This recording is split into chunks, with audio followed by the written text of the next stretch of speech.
Thank you for joining us again and welcome back to our channel. In this episode, I really want to look at the steps the United States has taken to challenge China in the continent of Africa. I'm talking about why the US have decided to use the Lobito Corridor as an opportunity for them to engage the continent infrastructurally. Make no mistake, China's footprint in the continent of Africa is massive. China has demonstrated that it is out for business. It has constructed ports, railways, dams, a number of very important infrastructure across the region. And for the United States of America to come out boldly under the administration of Joe Biden to tell the African people that they really want to engage. But let me say this, if the United States of America cannot deliver the Lobito Corridor, if the US cannot show the continent of African people that it can talk and do, then the geopolitical disaster that the United States will find itself will be huge. But why Lobito is so talked about? Well, it's the most consequential project that the United States and its partners want to showcase the continent of Africa that they can deliver. But before we dive into the nitty-gritties with regards to this very important project that all eyes in Africa are watching, allow me give you a quick background. Lobito was announced through the European Union and the United States joint statement in the margins of the Partnership for Global Infrastructure and Investment, known as the PGI, event at the G20 in India in September of 2023. The Lobito Corridor is a key priority under the G7's PGI. The European Union and the United States of America are co-leading the support for the corridor's development, including infrastructure investment, soft measures for trade and transit facilitation, investment in related sectors to foster sustainable and inclusive growth, and capital investment, agriculture and value chains, energy, transportation and logistics, technical and vocational education and training, along with the corridor in Angola, the Democratic Republic of the Congo, and Zambia. China has faced a number of criticisms based on its infrastructural development and growth and engaging Africa, from debt trapping, from other criticisms. But the Lobito Corridor is a consequential project that the United States have talked a lot, especially now that there is a new administration coming into place. Who knows what happens if Donald Trump comes to power and cannot deliver or follow through to the Lobito Corridor project?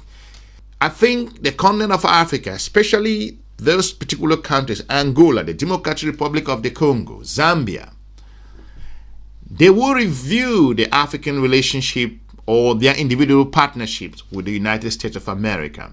Folks, we are at a critical time in history where the continent of Africa is making strategic choices to engage partners that come with a win-win. The Lobito Corridor is something that the United States thinks, according to experts, they can prove to the continent that they mean business, that they can deliver on projects. Joe Biden has become the first U.S. president to visit Angola. It's also his first state visit to Africa during his administration.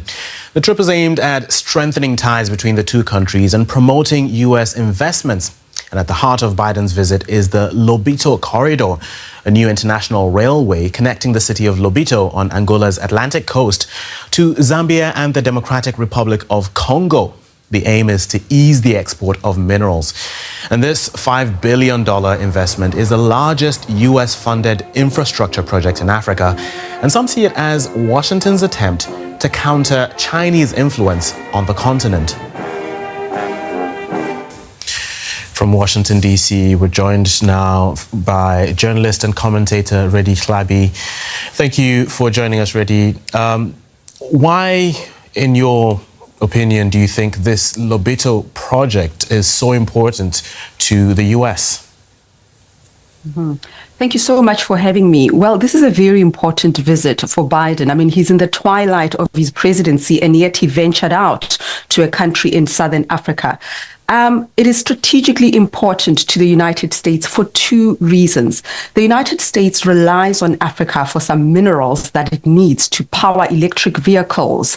It needs Africa's mineral resources, notably cobalt, nickel, oil, and Angola is rich in both. So while Biden is in Angola, he is going to announce a very ambitious and multi-billion Lobito Corridor development project. What is this one? It is a crucial rail project that links mineral-rich Zambia, Congo, and Angola to the Atlantic. That means that the United States can move these assets with ease towards its shores so that it can power its economy. That's on the economic front. On the geopolitical front, this visit is so important because the United States has been fast asleep when it comes to Africa. It has not been purposeful and intentional in investing in Africa. What was the result of that? China took advantage of the vacuum that was created by the United States, and China has made some significant diplomatic and economic strides on the African continent, extending loans to countries like Kenya, like Zambia, and others. These countries are, of course, indebted, but it allowed China to have influence on the African continent, which is something that causes a lot of anxiety to the United States. China has constructed hundreds of thousands of kilometers of railways and infrastructure in the continent of Africa, investing billions of US dollars. There are a number of American companies in the continent. The US is involved in some collaborative projects in the continent, no doubt. But I'm talking about the Lobito Corridor because there's been a Lobito fever in the past couple of months and years, especially when the US president visited the country of Angola. Everyone thought the United States has arrived. Of course, they mean business regards to this because the US needs Africa in that particular area. But make no mistake, Chinese are observing the Lobito project. The Russians are observing the Lobito project. The European Unions are watching the Lobito project. The Japanese are watching the Lobito project. African continent is watching the Lobito project. Middle Eastern partners, India, and if the United States cannot cut the ribbon and deliver the project, it will be devastating in terms of the geopolitical engagement. That could even go a long way. If it backfires, if it backfires based on the eyes that are on that particular project, and if the Lobito was just done as a result of strategically projecting power, showing that we too can involve Africa, we can engage the continent, then that would have been a fundamental blunder in terms of geopolitical relationship. So, let's say the United States of America deliver on the Lobito project. Then, it sends a signal that we too can, to an extent, get involved and execute projects. But if the United States of America fundamentally blunders with regards to this, what would the Chinese say? We told you that they can't deliver, they cannot match our footprint. Listen, China's relationship in Africa goes back to since 1991. Chinese foreign ministers have been in the continent, 1 year in particular. Recently, he was in the continent touring. Every January, Chinese foreign minister goes to the continent and to remind the African people's relationship with China that we are here to do business and we really want to scale this relationship to a whole different level. All right, we'll touch on China in just a second, a bit more, but for Angola, I'm guessing, what do you think they would be wanting from this relationship, from this project, from the US at the moment? It was actually quite surprising that there was a bid for this railway project, and China did also bid, but Angola went with the United States. I think it recognizes that the United States is still the most powerful nation in the world militarily and in other ways, and a lot of countries still remain vulnerable to civil strife internally, and so the United States often comes in with military support, humanitarian aid, and so on. But I also think there's another factor that is important, and that is there are historic relationships between countries that were supported by the Soviet Union, which is, of course, now Russia and others, and the United States during the Cold War. What is important here is that the Soviet Union backed the current government of Angola. So you would have thought that they would turn against the United States and go with China and so on. But there is a certain sentiment that is sweeping through some African countries, and that is the non-aligned kind of stance that says we're no longer in the Cold War period. And I believe that Joe Biden's spokesperson said that to journalists who were traveling with him, that we're not in the Cold War. Africa doesn't have to choose between Russia, China, and the United States. We are looking for economic ties, and it reminds me of something that William Ruto, the president of Kenya, said to me in a recent visit to the US during his state visit. I asked him whether they are pivoting away from China and towards the United States, and I think it is relevant for Angola as well. And his answer to me was, we are not looking east, we are not looking west, we are looking forward. So I think for Angola, they do want to cement those good relationships with the United States. So, the Lobito Corridor is maybe the most consequential engagement that the United States have gotten itself into the continent of Africa. In the geopolitical circles, it may be a normal announcement. In other media, it could be a normal announcement. But from the strategic engagement point of view, Africans are watching the Lobito Corridor like nothing before. If the US fails, it's done. If the United States fails to deliver Lobito to the classic standard that China has continuously proven that it can cut the red ribbon across the region, it can deliver over and over, then there's going to be a problem in terms of US project and engagement in the continent of Africa. On the issue of China, isn't the US a bit late in the game, considering the gains China has made over the past couple of decades? Mm-hmm. The US is late in the game, but here's the thing. It is not in Africa's interest to just look to one partner. It is not good for our economies. We need to diversify. We need to have a plurality of options. We need to fill our basket with a whole lot of options, just as China is doing. So I don't think that, the Angola should be worried about who's coming in. It should be about economic returns and strengthening those economic ties. And talking about the United States being late, of course it is late, but it is also worried about the rise of China, and it wants to kind of truncate or frustrate China's advances on the African continent. On that note, I'll take you back a few years. When Donald Trump came to power, he looked at Africa through the lens of China and Russia. When Joe Biden became president, he didn't necessarily depart from that. In fact, this is at the end of his presidency when he is making that first journey to a sub-Saharan African country. Where does this place Africa in terms of priority when it comes to the US?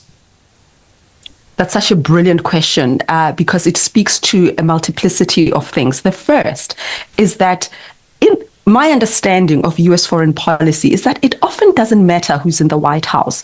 The US has particular pillars to its foreign policy. They see themselves as a country of dominance, as a strong country, as it were, the arbiter of who's democratic and who's not. They use the economic and military might to influence how the world is structured. And so whether it's a Biden presidency, an Obama presidency, or a Trump presidency, it still comes with those kind of values that are intrinsic to US foreign policy since the end of the Cold War. I want to say one final thing on this. Joe Biden saw this trip as a necessary venture. People are saying, but he won, he lost, the Democrats lost the election, and he humiliatingly had to withdraw in July at the very last minute. Why does he bother going on the state visit? Precisely because of what you mentioned when we started this conversation, the crucial Lobito Corridor. And also, I think that Joe Biden's administration would have calculated that this corridor would be important for Trump as well from the point of view of China's dominance. We know this. We know that Donald Trump is obsessed with cutting China down to size. And if he also sees the Lobito Corridor as a way of closing the door to China, then he will run with it and build on it from where Joe Biden took off. These are strategic times that Africa is making some fundamental changes, from the Sahel region to economic partnerships, to selecting its own partners, looking for win-win partners, and actually reviewing projects. Every country in Africa has its own challenges, and the collaborations, they are different. So looking at Africa from a one lens or one size fits all will be a big mistake. So it goes back to the Lobito project. The Atlantic Corridor is a very important corridor for not just U.S. aim to seek for natural resources exportation from the region, but from these three very important countries. And the U.S. want to project itself. But again, like I said, if these projects continuously being delayed and cannot be delivered at the right time, that based on that Joe Biden in the last months of his presidency will make such a move, and at the end of the day politics may come in and then the Lobito is not followed through, that will be devastating for the United States of America. And Africa will once again come forward and say that the United States engagement in the continent of Africa has been clouded as a result of China and Russia. Leave me a comment and let's talk about this, and let's keep the conversation going as we continue to monitor the progress of the Lobito Corridor. I want to thank you for watching. I will be looking forward to meeting you soon in our next episode. Have a good day. Bye-bye.